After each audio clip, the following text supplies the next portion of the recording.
Nous allons maintenant passer à quelqu'un qui a réalisé son rêve d'enfant. C'est quoi le rêve d'enfant? Il était maquettiste quand il était tout petit. Il faisait des maquettes avec des boîtes d'allumettes, avec un rien, une boîte de conserve. Et puis il a conservé cette passion pour devenir un des plus grands maquettistes de France. Et bien aujourd'hui, Anna Reinhardt a le plaisir de vous emmener, traverser les coulisses de son atelier.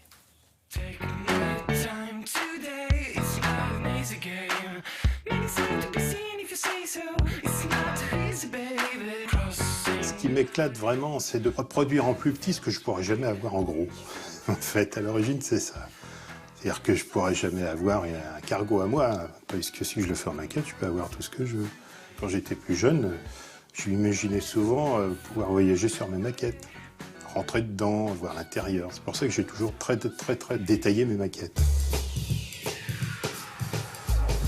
Très petit, je faisais des maquettes, je me rappelle, avec les anciens cartons d'emballage, je faisais des maquettes de maison. Alors, vous voyez, ça remonte à loin.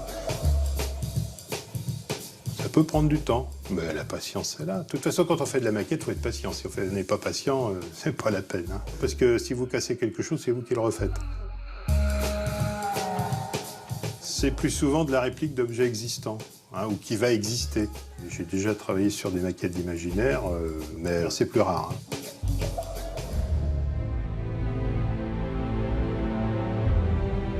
Alex Ellis, qui était dessinateur de BD, m'a demandé de mettre en volume une de ses idées.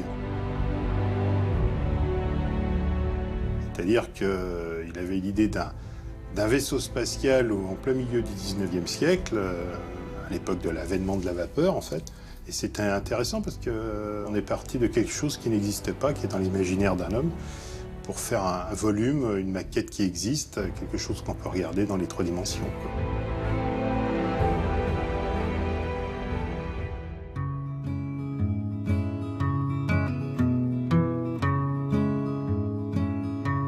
Souvent, les maquettes partent chez les clients, donc je ne les vois plus, mais des fois, je m'en fais une pour moi de temps en temps quand je peux, et j'aime bien la regarder une fois qu'elle est finie, revenir dessus un mois après, quoi.